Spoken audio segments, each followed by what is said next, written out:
السلام علیکم ناظرین، جس طرح ہارون الرشید کا دور برامکا کے تذکرے کے بغیر نامکمل ہے، اسی طرح سلجوکیوں کا عہد نظام الملک طوسی کے ذکر کے بغیر ادھورا ہے۔ نظام الملک کا اصل نام حسن بن علی اور لقب نظام الملک تھا۔ وہ طوس کے ایک ذمہ دار علی کے بیٹے تھے۔ 408 ہجری بمطابق 10 اپریل 1018 عیسوی کو طوس کے قریب رد خان نامی دیہات میں پیدا ہوئے۔ ان کے والد غزنوی بادشاہوں کے پاس ریونیو آفیسر کی حیثیت سے ملازمت کرتے تھے۔ نظام الملک بچپن سے ہی بہت ذہین اور کئی خوبیوں کے مالک تھے۔ اپنی ذہانت سے انتہائی کم عمری میں کئی علوم پر عبور حاصل کیا۔ سلجوقی عہد میں وزارت عظمیٰ کے عہدے پر فائز ہوئے۔ اس عہد کے تمام کارنامے نظام الملک کے 30 سالہ دور وزارت کے مرہون منت ہیں۔ یہ عہد سلجوکیوں کا درخشاں عہد کہلاتا ہے۔ الپ ارسلان، جو ایک مجاہدانہ صفت رکھنے والے سلطان تھے، انہوں نے اپنے کم سن بیٹے ملک شاہ کو نظام الملک کے سپرد کیا تاکہ وہ اس کی تربیت کرے اور عصری علوم کی تعلیم کے ساتھ ساتھ حکومت کرنے کے ڈھنگ بھی سکھائے۔ انہی دنوں گرجستان کی مہم پیش آئی، جس کے لیے فوج کو نظام الملک کی سربراہی میں بھیجا گیا۔ گرجستان والوں نے ہتھیار پھینک دیے اور مسلم فوج کی شرائط پر صلح کر لی۔ جارجیا کے بادشاہ بکرات کی بھتیجی کا نکاح سلطان الپ کے ساتھ ہو گیا۔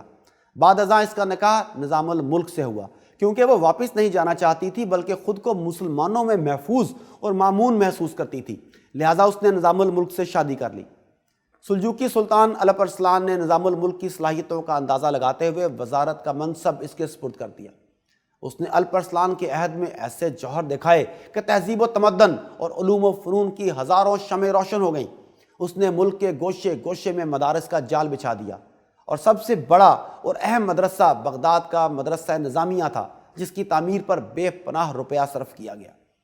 اس کے علمی و ادبی کارناموں کی طویل فہرست کے ساتھ مذہبی اور دینی خدمات بھی بے شمار ہیں، اور رفاہ عامہ کے کارنامے تاریخ پر ان مٹ نقوش ثبت کرتے ہیں۔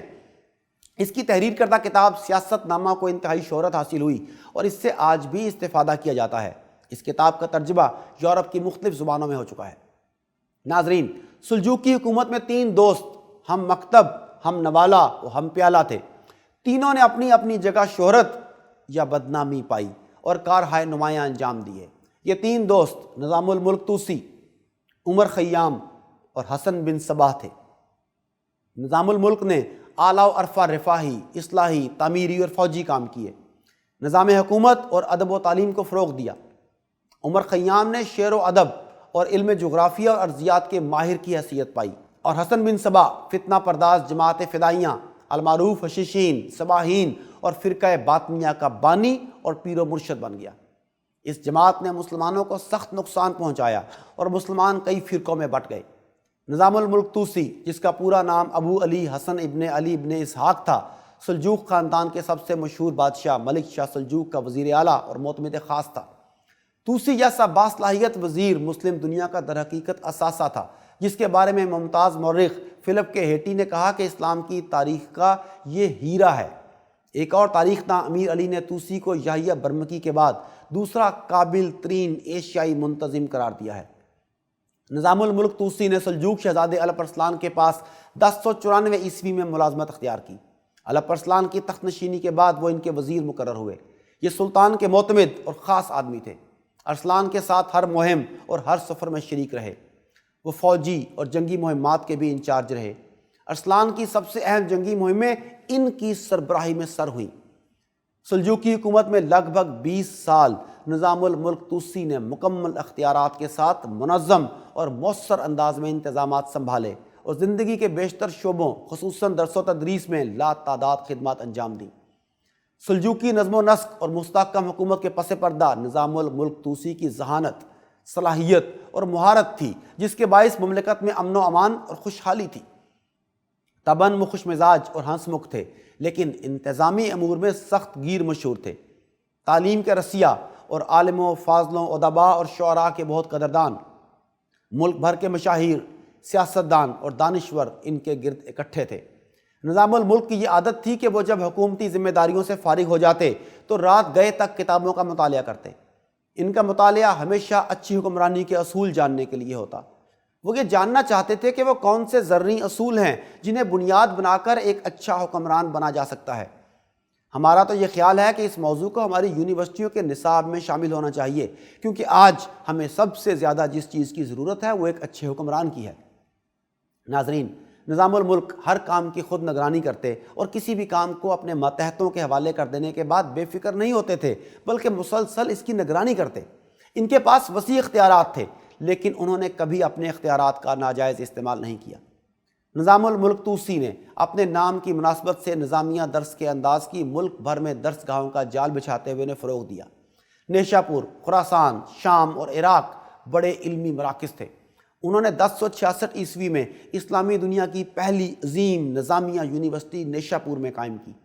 حکومتی معاملات، عوامی اور فوجی اصلاحات اور انتظامات کے سلسلے میں وقتاً فوقتاً سارے ملک کے دورے کرتے رہتے، مملکت کے بیشتر امور کا باریک بینی سے جائزہ لیتے اور کسی کو خطا کار پاتے تو فی الفور سزا دیتے تاکہ نظام مملکت میں خرابی نہ ہو۔ اسی وجہ سے وہ عوام میں بہت زیادہ مقبول بھی تھے۔ نظام الملک نے زائرین اور حاجیوں کے لیے خصوصی انتظامات کیے، جن کے باعث عراق سے مکہ و مدینہ کا سفر جدید سڑک کی تعمیر کی وجہ سے محفوظ اور سہولتوں سے مزین ہو گیا۔ ہائر ایجوکیشن کے سلسلے میں مدرسہ نظامیہ کے اعلیٰ ادارے مرو، ہرات، بلخ اور اصفہان میں بھی قائم تھے، جو کہ اسلامی دنیا میں ایسے ماڈل سکول تھے جہاں اعلیٰ تعلیم یافتہ اساتذہ، دانشور اور ماہرین فنون درس و تدریس پر مامور تھے۔ امام غزالی بغداد یونیورسٹی کے پرنسپل تھے، جبکہ شیخ مصلح الدین سعدی نے بھی یہاں سے تعلیم حاصل کی۔ مملکت کی کل آمدنی کا 10واں حصہ تعلیم پر خرچ کیا جاتا۔ نظام الملک طوسی نے مشہور شاعر، ماہر ارضیات اور جغرافیہ اور اپنے دوست عمر خیام کے تعاون سے جلالی کیلنڈر کا اجرا بھی کیا۔ تعلیم پر خرچ کی جانے والی کثیر رقم کے مد نظر ایک بار ملک شاہ سلجوقی نے نظام الملک طوسی سے کہا، اے میرے معزز بزرگ، اس رقم سے آپ ایک بہت بڑی فوج بنا سکتے ہیں۔ نظام الملک طوسی نے جواباً کہا، میرے بیٹے، میں بوڑھا ہو گیا ہوں، تم ابھی جوان ہو، لیکن اگر بازار میں تمہیں فروخت کیا جائے تو شاید 30 دینار سے زیادہ کی بولی نہیں لگے گی، مگر اللہ نے تمہیں بادشاہ بنا دیا، کیا تم اس کے شکر گزار نہیں بنو گے؟ تمہارے تیر اندازوں کے تیر 30 گز سے دور نہیں جائیں گے، لیکن میری تیار کردہ تعلیمی فوج کی دعائیں آسمان تک پہنچیں گی۔ یہ سن کر شاہ سلجوق نے بے ساختہ کہا، بے شک ہمیں بلا تاخیر ایسی ہی فوج تیار کرنی چاہیے۔ نظام الملک طوسی نے حکومت کے انتظامی امور، رموز مملکت اور سیاسی داو پیچ اپنے بادشاہ کو سکھانے کے لیے 50 ابواب پر مشتمل تاریخی نوعیت کی اہم ترین کتاب تحریر کی، جس میں اس کے ذاتی تجربات بھی شامل تھے۔ 1092 عیسوی میں 11 ابواب کا اضافہ کیا گیا، جس میں حکومت کو خاص طور پر اسماعیلی فرقے کے بڑھتے ہوئے اثرات اور خطرات سے خبردار کیا گیا تھا، کیونکہ حسن بن صباح کے خاتمے کے بعد جانشینی کے ضمن میں اس کے پیروکاروں نے 2 فرقے بنا لیے تھے۔ ناظرین، نظام الملک طوسی کی معاشرتی، سماجی، دینی اور مذہبی اصلاحات نے مسلمانوں کو بہت فائدے پہنچائے۔ نظام الملک کا ایک اور بڑا کارنامہ ملک بھر میں خصوصاً سیاسی، انتظامی، حکومتی محکموں اور افواج میں جاسوسی اور مخبری کے نظام کو رائج کر کے اسے جدید اور عصری خطوط پر آراستہ کرنا ہے۔